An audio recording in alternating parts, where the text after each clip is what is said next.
Hi everyone, it's Tarnished Treasures, and today I'm at my crafting table, and I just wanted to share with you some things I've been working on and maybe give you some ideas.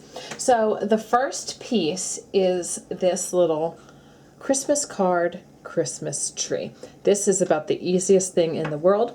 I saw this in a copy of like flea market style, I think last year, and it was also printed again this year in their like Christmas edition.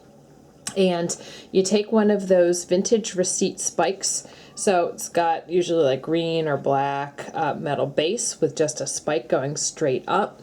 So possibly if you were trying to recreate this and didn't want to spend the money on these, you could maybe use a meat thermometer upside down, and then you could just put something over top of the thermometer base to make it a little bit more attractive.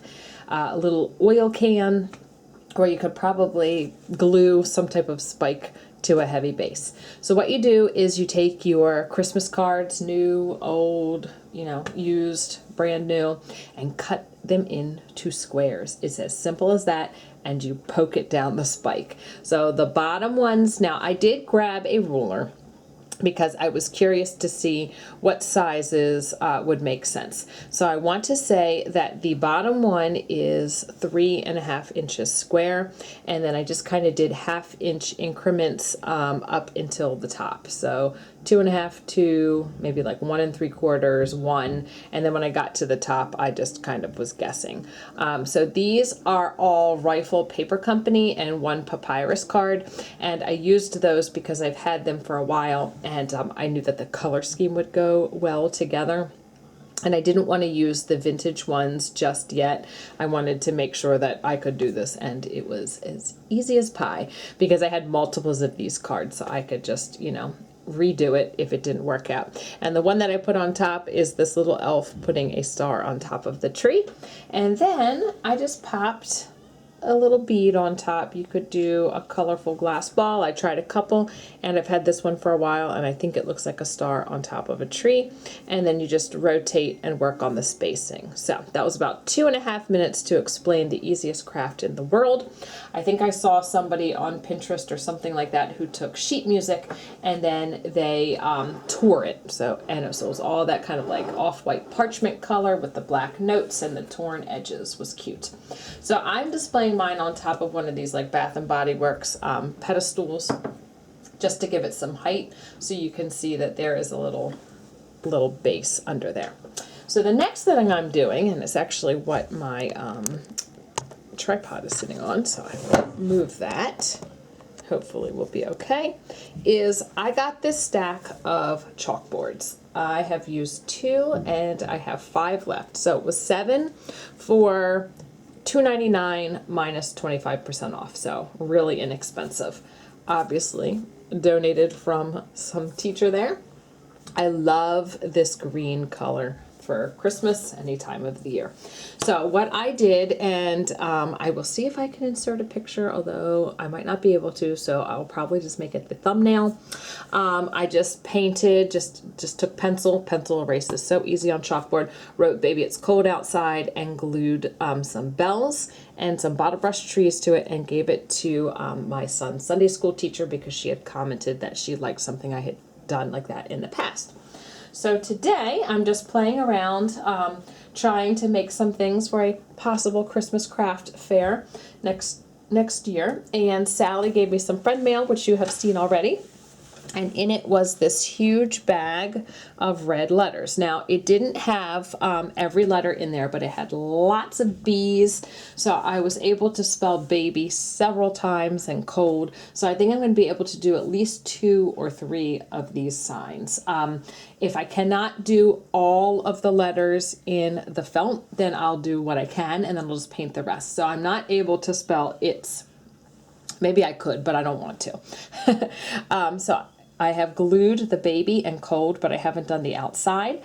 So in with these little felt letters were some of these that maybe were the same felt, but they've been like washed. These are really hard and starched. So I separated them all, and I had baby cold outside, and I plan on painting It's right there. And then I thought, oh, wouldn't it be fun to make it a little bit just more whimsical and not perfect if I used some of these different colored softer letters. And I did have to create an O out of a B or a D that I just trimmed to the end, because I'm going to be overlapping this, so it didn't matter. And I wanted to save the perfect letters for the one that's going to be perfect and use the different sized and mismatch ones on this one.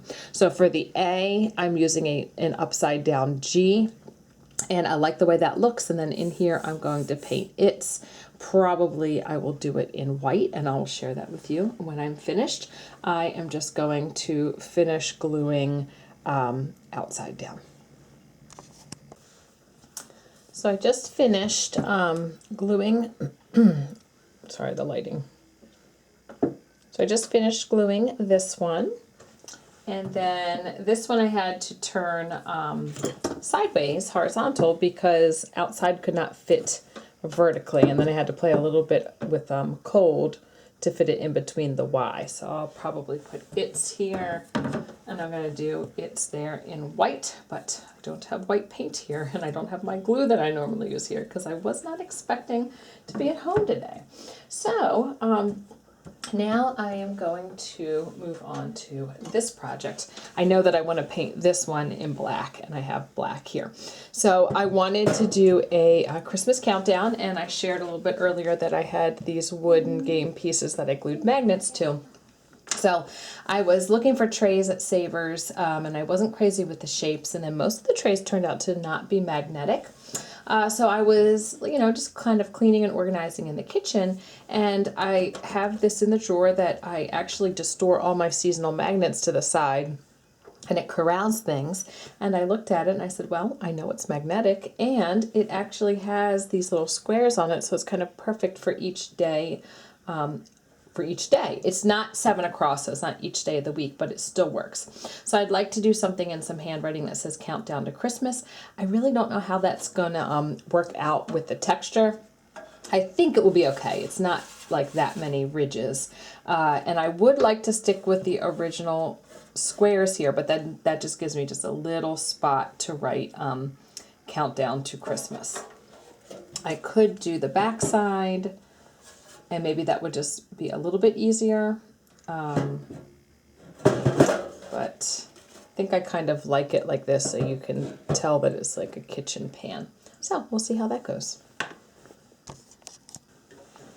Although I am thinking it actually is 24 to the end, and that would give me the first 2 rows to do my countdown to Christmas. So I'd have that much space, because I have seen some advent calendars and things like that, like on the 25th day you don't put a number up because you just wake up and open your presents and do your Christmas thing. So I'm thinking maybe that's what I would do, and then for the 25th one you just pop it down there or put it up top or something like that. So that would give me a little bit more space to do that.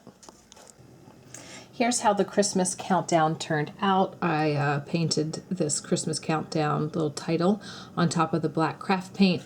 Painting on top of that texture was not the easiest, but I think it looks okay. And then this is just a magnet that I can just move around to any section. So I actually might make something else to go in that spot. And then all the magnets there. We've got just a couple days left. And then I've got this little cookie cutter that I just kind of have been sitting up there. And I just think that's a cute little craft. Didn't cost too much. It's one of a kind. I don't think anybody else has something like this, and I love that since we do it in the kitchen, it's got this baking pan. So there you go. Okay. We're working on finishing the sign, so I painted It's, and then we decided that since the font was pretty simple, we wanted to keep the decoration simple, so we are going to sprinkle different sizes of jingle bells, because I think that they have a nice kind of minimal look to them. And maybe like there's like snowflakes. Another thing that we have been working on is creating the nativity scenes in little jewelry boxes.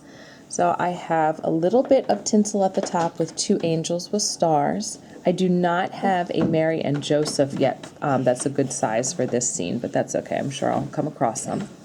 And then this one over here, we do have Mary and Joseph with the animals and Jesus, camel, 3 wise men, and I have an angel on top with, again, just a little bit of sparkle.